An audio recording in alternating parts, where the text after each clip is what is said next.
সমাবেশে এই দাবি জানান তারা। লুটপাট চালাতে সরকার নতুন ব্যাংকের অনুমোদন দিয়েছে বলে অভিযোগ করেন তারা। তৌহিদুর রহমানের রিপোর্ট। দুর্নীতির অভিযোগ এনে সরকার বিরোধী স্লোগান দিয়ে সমাবেশে আসেন 4 দলীয় জোটের নেতাকর্মীরা। বিদ্যুতের দাম বৃদ্ধির প্রতিবাদ সহ বিভিন্ন দাবিতে আয়োজিত এই সমাবেশে বিএনপি, জামাত ও ইসলামী ঐক্য জোটের নেতারা সরকারের নানা কর্মকাণ্ডের সমালোচনা করেন।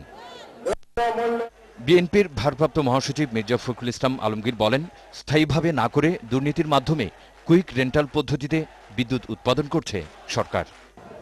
বলছে 8 ঘন্টা 12 ঘন্টা বিদ্যুৎ দেবে না। যে আপনারা কেন সরকার গঠন করেছেন? জনগণ আপনাদেরকে আপনারা বলেন যে নির্বাচিত করেছেন, তাই যদি হয় জনগণের সমস্যাগুলোর সমাধান না করে আজকে আপনারা সম্পূর্ণ অন্য বিষয় নিয়ে ব্যস্ত হয়ে পড়েছেন। রেলমন্ত্রী ও প্রধানমন্ত্রীর বিরুদ্ধেও অভিযোগ তোলেন মির্জা ফখরুল।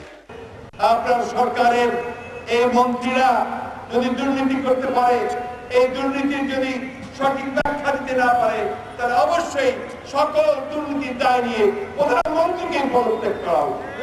এ সময় কৃষি উপকরণের দাম বৃদ্ধির প্রতিবাদ সহ বিভিন্ন দাবিতে 25শে এপ্রিল দেশব্যাপী সমাবেশের ঘোষণা দেওয়া হয়।